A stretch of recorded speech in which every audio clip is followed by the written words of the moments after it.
today I'm back, and today is going to be a book haul. So this is basically everything I've bought over the month of January and the very end of December. I didn't think I'd bought much. I was wrong. It's quite a big one. A lot of this is actually free copies I've been sent by publishers, which slightly makes me feel a little bit better, but still it's a lot of books, and I'm really excited to show you what I've got and getting into reading some of these books soon. So actually, despite my reading pattern in the past couple of months, I've only bought one YA book this month, and that's Illuminated by Kaufman and Christoph. This is a book I've seen a few times, and it's one that I've got interested in simply by looking at it and seeing it. What's really drawn me in about this is that it's written in kind of logs and conversation and notes and instant messaging things, and it's just a really interesting... You'll know, if you've been watching this channel, that I am a sucker for any kind of alternative narrative that isn't just a standard prose, and this combines the best of prose and interesting storytelling mechanisms, and it's kind of a sci-fi set one, and you don't get a ton of sci-fi but non-dystopian YA. So for all things considered, it's a really interesting one for me, and I'm really excited to read it soon. I've also, after a slight back off of manga, started buying some more again, and this month it's Death Note Volume 4, so I've read the first 3 volumes and absolutely adored them, and now I'm back with Volume 4. There's only 2 more left after this, and I am terrified of finishing them, because I've enjoyed every one so much. I'm going to be really sad when there's none left, but I'm really excited to get back into 4 and hoping it's as good as the rest. We've also got a horror book, and again, following another trend that's been going on recently, it's a book of short stories. So this is H.P. Lovecraft, quite often known as like the godfather of horror fiction, and this is a collection of some of his most well-known short stories, including The Call of Cthulhu and a few others along those lines as well. And I've been enjoying horror a lot more recently, I've been enjoying short stories a lot more recently, and this just seemed like the perfect thing for me to read, and I'm really excited to see what some Lovecraft is like. Probably not one for reading in the dark at night, but I'm still looking forward to giving it a go nonetheless. Next up are a pair of proofs that I've been sent by publishers, which I am so appreciative of, because these are 2 books I am so excited to read, I can't even explain. First up is The Fireman by Joe Hill. So Joe Hill, for people who don't know, is the son of Stephen King, but he's also one of the most interesting new sci-fi horror writers in quite a long time. He's done a whole section of things like Horns, which was made into a film recently, and he's just got really interesting style. And The Fireman is a book that was originally due to come out this year. It's been last year, 2015. Can you believe that's last year?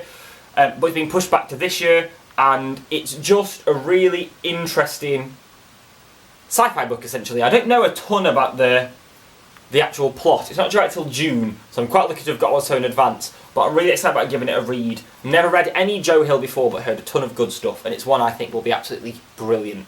The other proof I've got is one of the most anticipated books I've ever had in my life.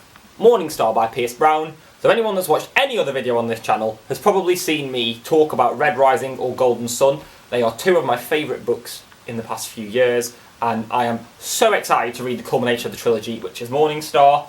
I pestered for this proof copy, and I'm so appreciative to the publisher for sending it to me, and I cannot wait to get it started. The fact that it's not jumped straight to the start of my TBR pile is some impressive willpower on my front, but I'm definitely going to be reading it as one of the next books I read, and I cannot wait to start it.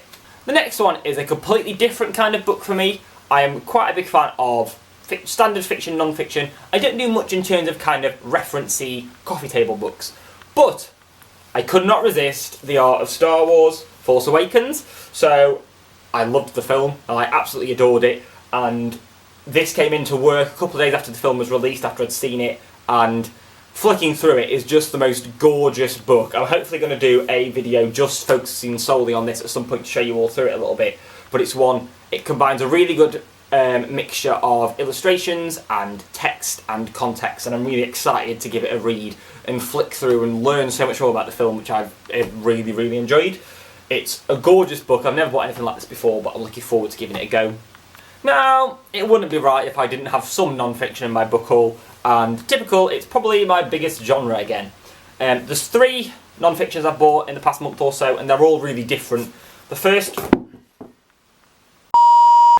first up is Reaching Down the Rabbit Hole by Alan Roper and B.D. Burrell, and basically this is Dr. Alan Roper following from his kind of 40-year career he's had in kind of psychiatry and as a psychologist, drawing on his case studies to kind of illuminate some stuff about the human brain that isn't covered very often. It's very similar to Do No Harm, which was neuroscience equivalent, and Being Mortal, which was an old age equivalent. It's just one of those brilliant things that combines biography and medical insight and some smart thinking stuff into one really good book, and it's so up my street I can't explain, and I can't wait to read that. I've also got, completely different this, Jeremy Hutchinson's Case Histories, which again is another quite interesting combination of genres.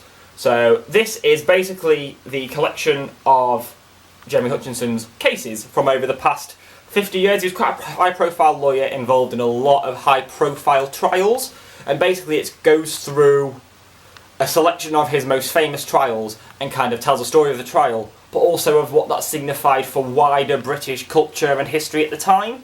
So it's a brilliant combination of history and law and biography that I think is something I've not seen before, and it combines a lot of things I'm interested in. So that should be really interesting. I'm really excited to get started on this.